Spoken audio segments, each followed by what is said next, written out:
जी नाज़रीन, एक मुख्तसर से ब्रेक के बाद हम आपकी खिदमत में दोबारा हाज़िर हैं और ये दिन जो हैं, ये सोच के दिन, ये अफसोस के दिन, ये गम के दिन, ये सोग के दिन, ये एक हमें लेसन देते हुए जाते हैं। और मैं इसलिए बार बार ये बात कहती हूँ कि हमें इससे सबक हासिल करना चाहिए ताकि जो दूसरे जो अनासर हैं, जो तकफ़ीरी अनासर हैं, वो लोग जिनके दिलों में अहले बैत के लिए बुग़्ज़ पाया जाता है, उनको हम अपने इखलाक से, उनको हम अपने किरदार से साबित कर सकें कि ये हम किन लोगों को मानने वाले हैं। जली भाई, आप कल जैसे कि हमारे गेस्ट जो आए और उन्होंने 13 मुहर्रम के हवाले से ये बात, वो तारीख़ी जो डॉक्यूमेंटेड जो हकीकतें हैं उसके ऊपर क़िबला नजफ़ी साहब ने गुफ्तगू फरमाई और यकीनन वो बहुत सैर हासिल गुफ्तगू है मोमिनीन के लिए। और अब तो माशाल्लाह अल्हम्दुलिल्लाह हम बड़े खुदा के शुक्रगुज़ार हैं कि ये वो इतना अच्छा दौर है कि इसमें बहुत लोग करबला की ज़ियारत करते हैं। बाज़ लोग तो साल में 2-2 बार जाते हैं और वो इन चीज़ों को देखते हैं, मगर जो अभी तक नहीं जा सके हैं, और ज़ाहिर बात है बच्चों के लिए तो बहुत ज़रूरी है कि इन तारीख़ी हकीकतों को खोल खोल के बयान किया जाए। 13 मुहर्रम को ये जब से इमाम हुसैन सलाम की शहादत वाक़ई हुई है, क्योंकि इमाम हुसैन सलाम ने, जैसे कि हम मक़तल में इसका तज़किरा सुनते हैं, मजालिस में मसाइब होते हैं, सुनते हैं कि इमाम हुसैन सलाम ने बनी असद के लोगों से, उनके बच्चों से, उनकी औरतों से सबसे अलग अलग अहद लिया था कि तुम हमारे जनाज़ों को दफना देना, अगर ऐसे ना हो सके तो ऐसा करना, ऐसा ना हो सके तो ऐसा करना। और इस ज़मीन को हिबा भी किया था उनके लिए। ये पूरी ज़मीन जो है ये जनाब अली अकबर अलैहिस्सलाम के नाम की जागीर है। करबला इमाम जनाब अली अकबर के नाम पे ख़रीदी थी और हिबा कर दी थी बनी असद को, और उनसे कहा था कि आप हमको जो है वो सिर्फ़ इसके बदले दफन पे तदफीन में आप किरदार अदा करना। तो जब से इमाम हुसैन सलाम की शहादत वाक़ई हुई है, ये इस शायर अल्लाह को, इस रस्म को वो हर साल मनाते हैं और इसको ताज़ा करते हैं मोमिनीन के क़ुलूब के अंदर। वो उनकी औरतें, उनके बच्चे सब पानी लेकर आते हैं और बेलचे वग़ैरह जो भी औज़ार इस्तेमाल होते हैं कब्र खोदने के लिए, उनको तबरुकन अपने कंधों पर लेकर आते हैं। मैं इस मंज़र को ख़ुद अपनी आँखों से देख चुका हूँ। बड़ा पुरसोस पुरदर्द कैफ़ियत होती है जब वो कबीला आता है, और अब तो उनकी तादाद जो है वो हज़ारों लाखों में। और जैसे क़िबला ने फरमाया कि अब सिर्फ़ वो कबीला ही नहीं है, उसके अंदर उलमाए कराम, बुज़ुर्गार, उसके अंदर आवाम के अलावा ख़वास भी जो है वो शामिल होते हैं, और वो भी सब इमाम हुसैन सलाम का मातम बर्पा करते हैं। जिस वक्त वो करबला में एंटर हो रहे होते हैं, एक तहलका मच जाता है, एक ज़मीन, ये मेरी ख़ुद पर्सनल देखी हुई चीज़ है कि जितनी अतराफ़ की गलियाँ हैं, जितनी शाराएँ हैं, जितने भी बाब इमाम हुसैन सलाम के जो दरवाज़े, जो बाब हैं हरम के, उनके नाम की जो है बाब क़िबला और बाब फ़लाँ फ़लाँ, ये तमाम तरफ से, तमाम अतराफ़ से ये कबीला जो है वो दाखिल होता है, और हर दरवाज़े से इमाम हुसैन सलाम की हरम की जानिब ये आ रहा होता है। तो वो मंज़र देखने वाला होता है। चारों साइड से जो है वो अतराफ़ से या हुसैना, और जो उन्होंने शार नारे बताए उसको वो लगाते हुए आ रहे होते हैं, और औरतें जो है वो बोतलों से पानी उछाल रही होती है या हुसैना कह के। वो देखने वाला मंज़र होता है। और ये मतलब ये जो जैसा कि बताया भी गया कि ये लोग दौड़ते हुए आते हैं, बिल्कुल, कोई बाब सिदरा से, कोई बाब क़िबला से, मतलब चारों तरफ से हुजूम। चूँकि वो दफनाने आए थे तो वो उनका कबीला इसी तरह से दाखिल होता है।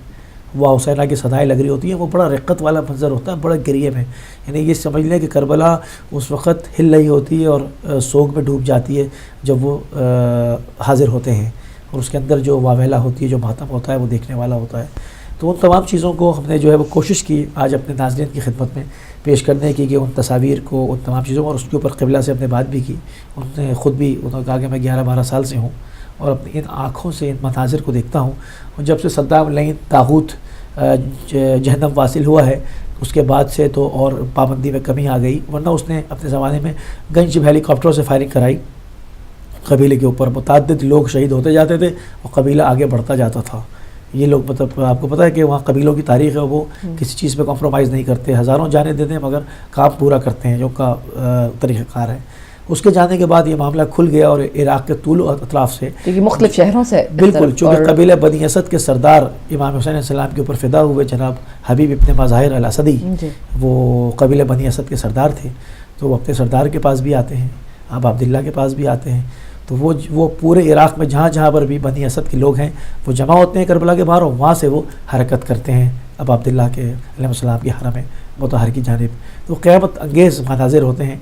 جو ہوتے ہیں، اس لیے ہم نے کہا کہ وہ چونکہ کل 13 محرم تھی اور تاریخی دن تھا، اس حیثیت سے تو فوٹیج آنے میں دیر ہو گئی، تو ہم نے کہا کہ آج ہم اپنے مومنین کی خدمت میں ان لوگوں کی، اپنے بچوں کی، نوجوانوں کی جن کو اس چیز کو زیادہ علم نہیں ہے، تو اس کو ہم سامنے رکھیں، ایک دعوت فکر دیں، کیونکہ آپ انٹرنیٹ کا دور ہے، وہ اس کے اوپر بیٹھیں اور اس کو ڈھونڈیں، پیگیری کریں تو ان کو بہت کچھ نالج وہاں سے ملے گی۔ مگر ایک مرتبہ پھر کہوں گا، پروگرام چونکہ ہم نے جو ہے وہ آج آپ سے آپ کی مصولیت کے اوپر گفتگو کی، آپ کی جو ذمہ داری بنتی ہے اس کے اوپر بات کی، اپنی ذمہ داری کے اوپر بات کی کہ یہ تمام چیزیں جبھی ہم آپ کی خدمت میں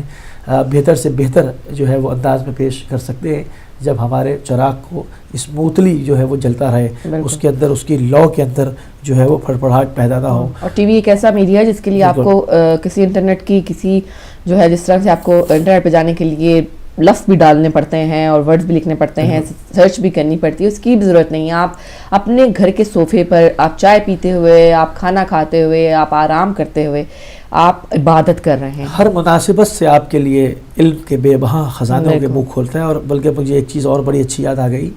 کہ میں نے پہلے ایک مرتبہ بات اسی موضوع پہ ہو رہی تھی تو میں نے اپنے محترم معزز ناظرین کی خدمت میں یہ بات عرض کی تھی کہ بعض جو تقاریر ہوتی ہیں، بعض جو سپیچز ہوتی ہیں جو ہمارے بزرگ علماء کی جانب سے پیش کی جاتی ہیں اس ٹیلی ویژن کے پلیٹ فارم سے،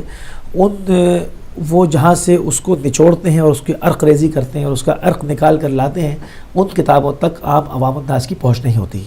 کیونکہ وہ جو حوزے میں پڑھائی جاتی ہیں یا وہ ان کے ترجمے انگلش یا اردو میں نہیں ہوئے، ہماری ان تک پہنچ نہیں ہے، ان رائٹرز تک۔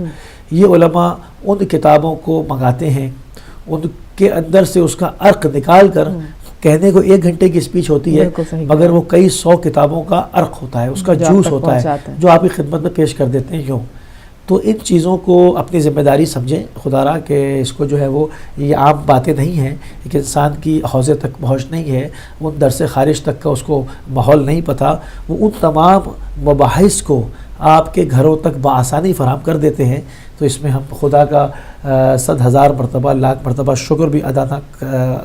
کرے تو بھی کم ہے کہ ان تمام چیزوں کو اس نے اس دور جدید کے اعتبار سے یہ ہمیں اس قابل کیا کہ ہم ان چیزوں کو آپ کی خدمت میں پیش کرتے ہیں۔ اب آپ کی باری ہے۔ شکر ادا کرنے کا ایک انداز یہ بھی ہے کہ آپ ان کو چلتے رہنے میں جو ہے وہ مدد کریں، اس کو یہ جو علم آپ تک پہنچتا ہے، جیسا کہ علی بھائی نے کہا کہ یہ علم آسانی سے آپ تک نہیں پہنچتا، اس کے پیچھے بہت ایک طویل محنت ہوتی ہے جو درکار ہوتی ہے، اس کے بعد آپ تک پہنچتا ہے۔ اس میں صرف آپ کا اتنا کنٹریبیوشن ہو جائے کہ آپ ہمارے ساتھ شامل ہو جائیں، ہمیں ہدایت کی جو ہے ہیلپ کریں۔ اب ناظرین، چونکہ آپ کو جیسا کہ جانتے ہیں کہ ظہر کی اذان کی وجہ سے ہمارا جو پروگرام ہے ہمیں ختم کرنا پڑے گا، اور آپ سے جو انشاءاللہ کل پھر ملاقات ہوگی، اور ہم آپ سے پوری امید کرتے ہیں کہ آپ ہدایت کا ساتھ دیتے رہیں گے۔ کل تک کے لیے ہمیں پھر اجازت دیجیے، اپنا اور اپنے ارد گرد رہنے والوں کا بہت سا خیال رکھیے گا۔ السلام علیکم ورحمۃ اللہ وبرکاتہ۔